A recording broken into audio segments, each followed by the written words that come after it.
Hi, it's Fias Tarot. Hello, collective. So, this is your love reading. Okay, so any zodiac sign will do. Will do. Okay, syempre before tayo mag-start, kung hindi ka pa nakakapag-subscribe, please do subscribe and hit the notification bell para lagi po tayo maging updated sa mga mangyayari pa lang. Okay, and yes, don't forget na mag-follow sa atin pong FB page, and kung may tanong po pagdating sa private reading, you can message me sa akin pong FB page for more info. Okay? And so, kung gusto niya na magpa-reading sa kanya, message niyo lang po siya sa kanya pong FB page. Ito po yung kanyang FB page, ha? So, yeah, for more info rin. Oh, okay? So, let's start. Let's start. Collectives. Hang on. Hang on. Hang on. Okay, so kuha ako ng Oracle. Siyempre, no? Hindi ko pa talaga na-ready. Okay. Okay. So, nasa na ba iyan? There. Okay. So, collectives. Ano bang meron? Anong meron pagdating sa mga collectives? Anong meron? Situation? Anong meron? Energy. Okay. Energy. Okay. So, collectives. Isa pa. There. Okay. So, ano to?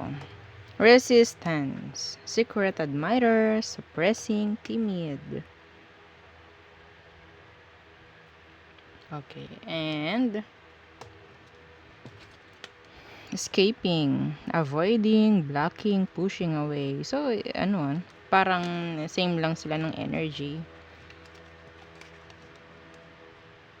Escaping, 'di ba? Resisting, yan mga ganyan, blocking, 'di ba? Avoiding, yeah.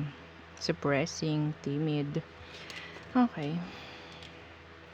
So, ano bang meron? So, meron ditong lumalayo, nagtatago, parang ganyan. Bakit? 'Di ba? Lumabas si Eight of Swords, ganan din siya. Energy rin niya na gano'n, parang stuck, parang ganyan, no? May mga hindi nakikita, hindi nalalaman, yeah. In general, may nakatago or sabihin nating merong hindi pinapaalam. I don't know. Tingnan natin. Ano ba to? Yeah, the world. Some of you, itong person na iniisip mo, collectives, is someone who is far away. Oh, far away. Okay? Yeah, judgment. Some of you, pwedeng meron ditong on-off sa sitwasyon. On-off, yeah. Yung iba rito, pwedeng may nangyaring ending dito. Okay? May pagpipigil yung iba rito pagdating sa emosyon na parang bumalik, i-repeat yung cycle, like that. Okay, so ano bang meron pagdating sa taong ito?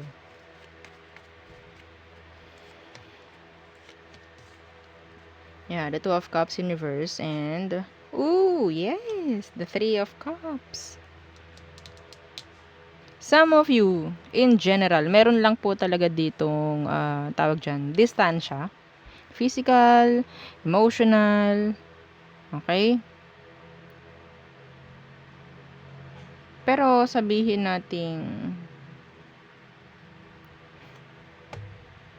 kailangan. Kailangan gawin, re-resist yung emosyon. Iba rito, friend mo to, na may something sa'yo. Hindi yun para sa lahat, ha? Pero yung nakikita kong specific dito, this is your friend. Na mayroong something, na mayroong emosyon, na mayroong love for you. Yes. I know. This is friendship, ganyan. Pero hindi pwede. Why? Siyempre, kanya-kanyang dahilan yun. Okay?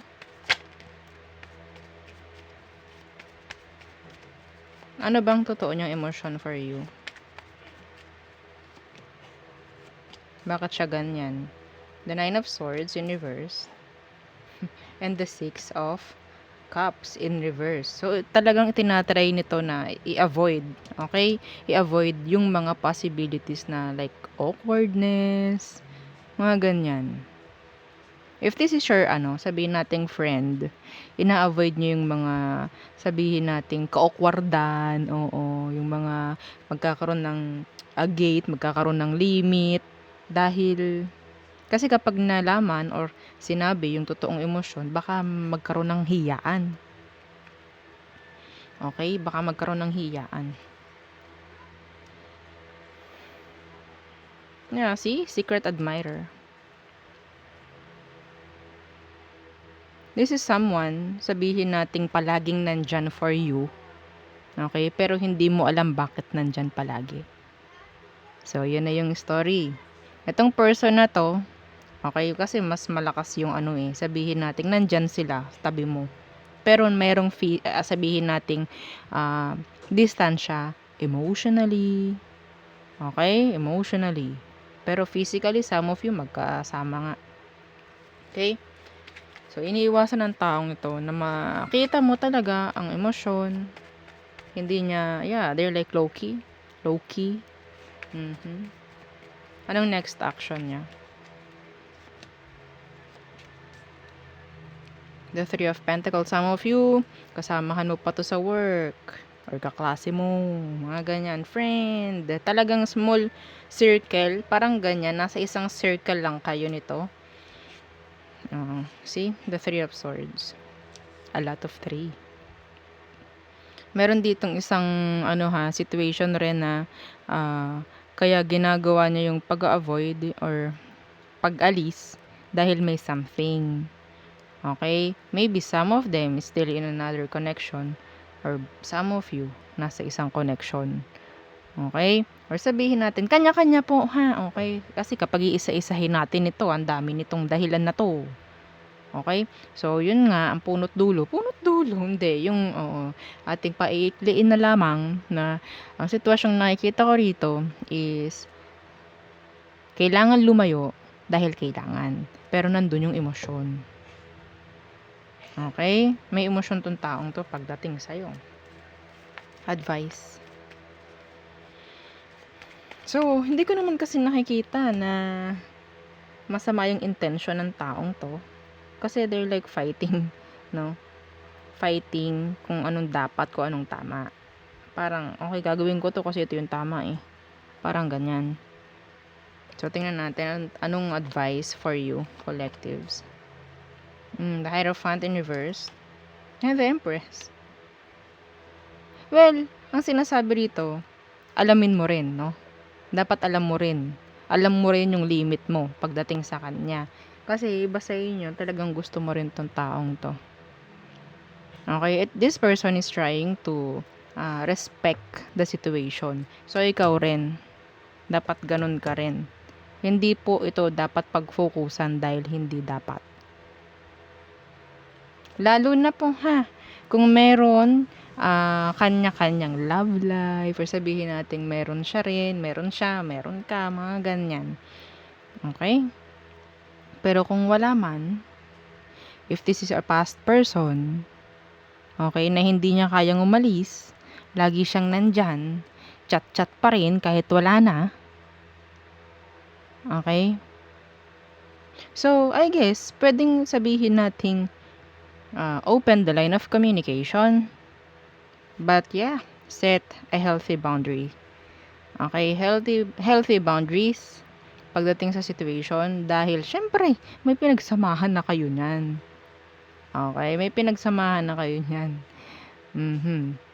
Nasa sayo yun. Kung hahayaan mo yung person na yan, yung past mo, nagawin pa rin niya yung mga ginagawa niya sa relasyon nyo kahit wala na kayo, well, anong tawag doon? Anong tawag doon? 'Di ba?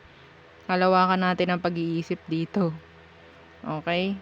Kapag ganon, wala nang respeto yun. Tinanggal lang yung relasyon, tinanggal lang yung label. Pero nandyan pa rin. For what? 'Di ba? For what? Papayag ba kayo ng gano'n? Mapababae, mapalalaki? Papayag ba kayo ng gano'n? 'Di ba hindi? Kapag pumayag kayo, mawawala ang respeto 'yan. Hindi talaga kayo rerespeto. Kapag open ka pa rin, okay? Kapag sinabing, okay, we're ano na, done.